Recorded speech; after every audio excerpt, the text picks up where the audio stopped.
구독, 알림 설정까지 부탁드립니다.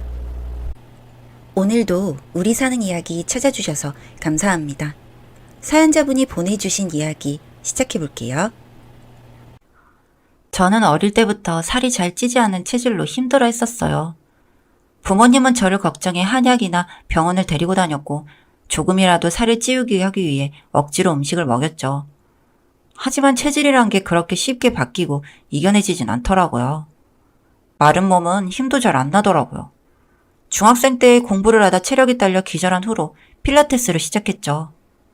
그런데 그 운동이 꽤 적성에 맞아 지금은 누가 봐도 예쁘다고 할 법한 그런 몸을 가지게 되었어요.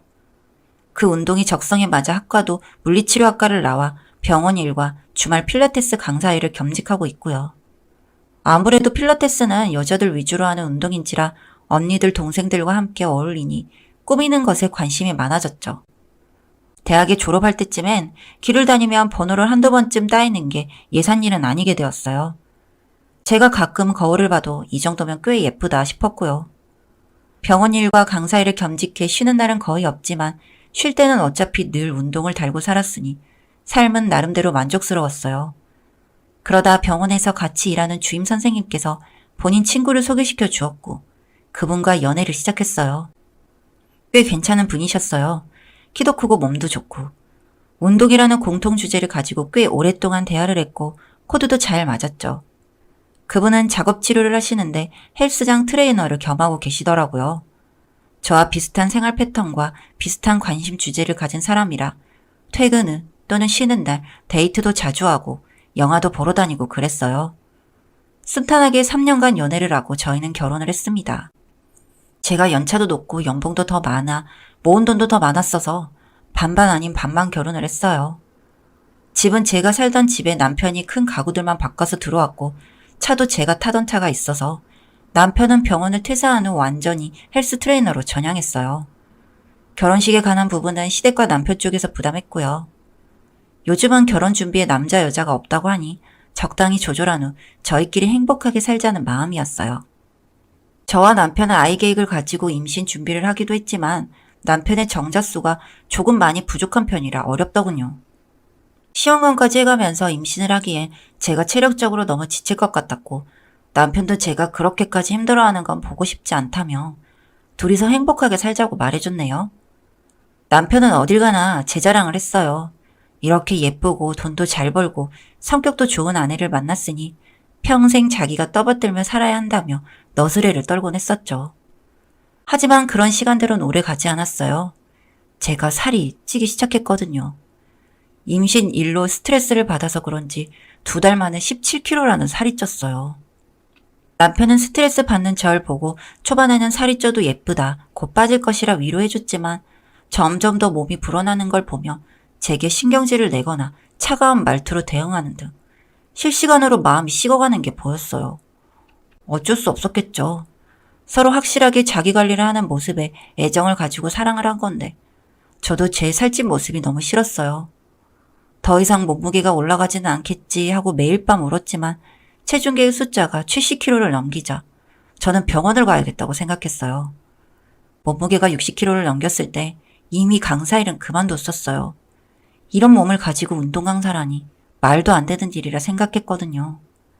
같이 강사 일을 하던 언니 한 명이 살이 쪄 관두던 제게 갑자기 이렇게 살이 찌는 건 무슨 이유가 있을 거라고 꼭 병원에 가보라고 하더군요. 저는 그저 체질이 바뀌어 그런 걸 거라고 그냥 더 열심히 운동하고 안 먹으면 된다고 생각해 미뤘지만요. 터지는 식욕은 제가 자제할 수 있는 정도가 아니었어요. 먹고 싶은 것들을 참을 수가 없었고 음식을 먹지 않으면 온몸이 달달 떨렸죠. 결국 병원을 방문했고 갑상선 기능 저하증이라는 병명과 고혈압, 당뇨 등 비만으로 인한 여러 질병이 합병증으로 붙은 상태라는 걸 알았죠. 다른 것들은 약을 먹고 살을 빼고 치료하면 되지만 당뇨는 한번 생기면 평생을 관리해야 하는 질병인데 아득했죠. 거기에 다낭성 난소 증후군까지 겹쳐 살이 갑자기 찔만한 이유는 다 가지고 있었어요. 그리고 집으로 돌아와 남편에게 병원에 다녀온 이야기를 하려고 하는데 남편은 누군가와 웃으며 통화를 하고 있더군요. 제가 누구냐고 물으니 굳은 표정으로 아무것도 아니라며 전화를 끊고 제 곁으로 왔어요. 병원에 다녀왔다고 진단 결과를 이야기하려고 하자 죽을 병도 아니고 암도 아닌데 알아서 하라고. 이런 걸로 본인을 귀찮게 하지 말라며 짜증을 내더군요. 너무 달라진 남편의 반응에 욱해서 암이라고 죽을 병 맞다고 소리를 질렀어요. 남편은 잠깐 동요하다. 그래? 요즘은 암도 다 치료됐나더라. 하는 짧은 말을 남기고 잠깐 친구를 만나러 다녀오겠다며 집을 나가더군요. 2달 동안 제가 살이 찌며 남편이 많이 변했다는 사실은 알고 있었고 체감했지만 살이 찐 제 잘못이라고 생각했어요. 하지만 사실이건 아니건 암에 걸렸다는 아내에게 그런 태도로 말을 툭 던지고 관심도 없다는 반응에 정이 뚝 떨어졌고 분노만 남더군요.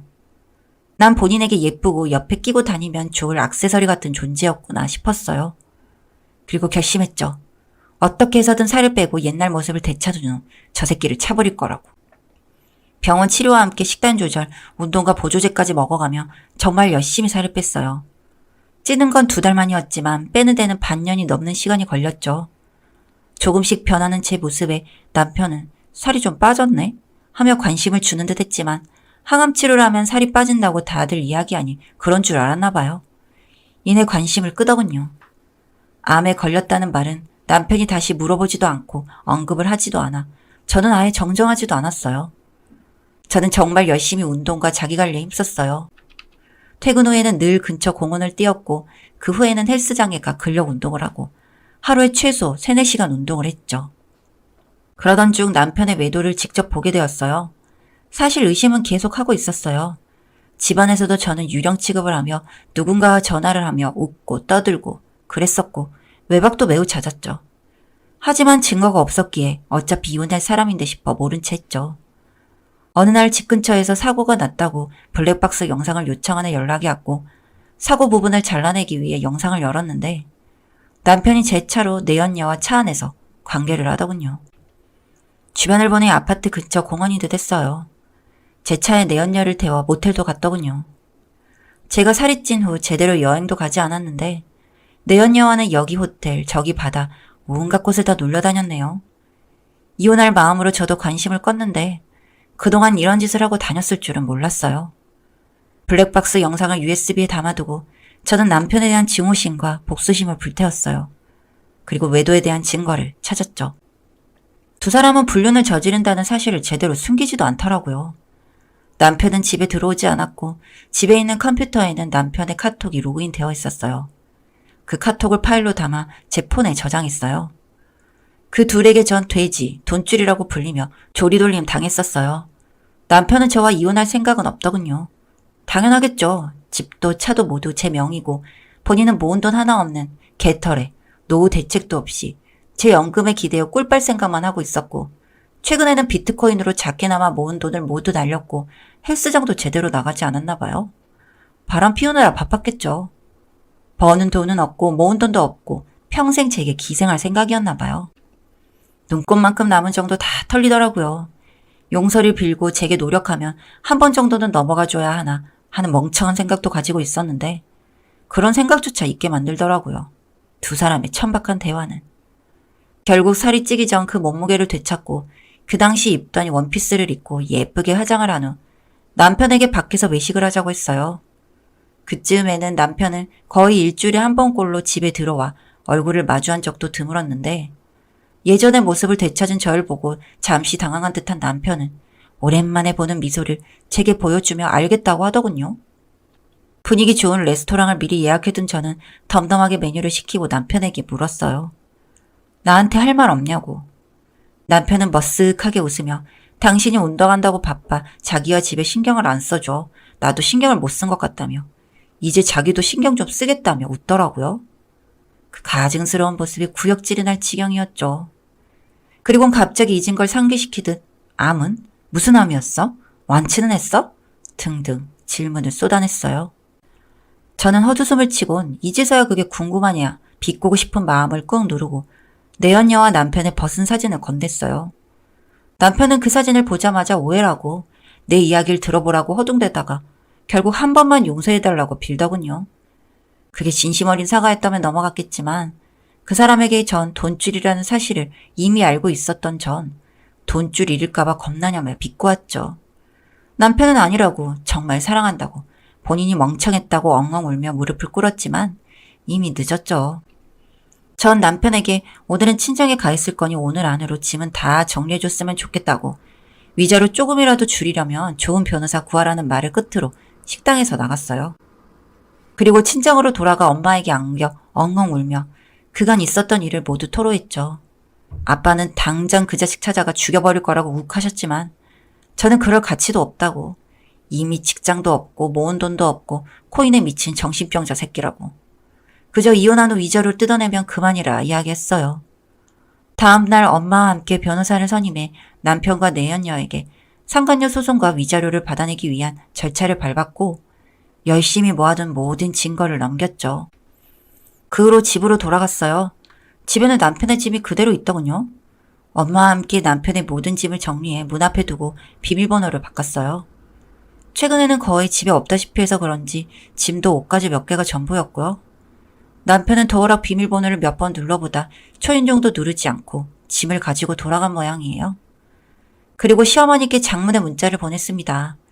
제가 살이 찐 동안 남편이 제게 했던 말이나 대놓고 무시했던 행동들, 외도를 한 것과 저를 돈줄 취급한 것을 모두 적어 이러한 사유로 이혼을 하려 한다고 짧은 시간이었지만 감사했다 이야기를 했어요.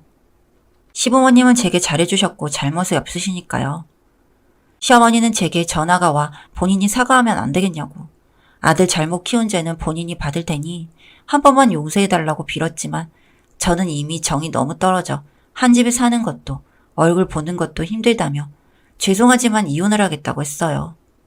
재산 분할은 할 것도 없었죠. 어차피 제 집 제 차였으니까요. 남편이 사온 몇 개 안 되는 가구는 위자료에서 제외하는 걸로 했고 짧은 결혼생활 치고는 꽤 높은 금액의 위자료가 나왔어요. 뭐 병원에서 열심히 일하면 금방 해결할 수는 있겠지만 소문은 날대로 모두 다 났고 치료 쪽은 바닥이 좁은 만큼 남편이 이 지역에서 병원 취업은 아예 하지 못하겠지만요.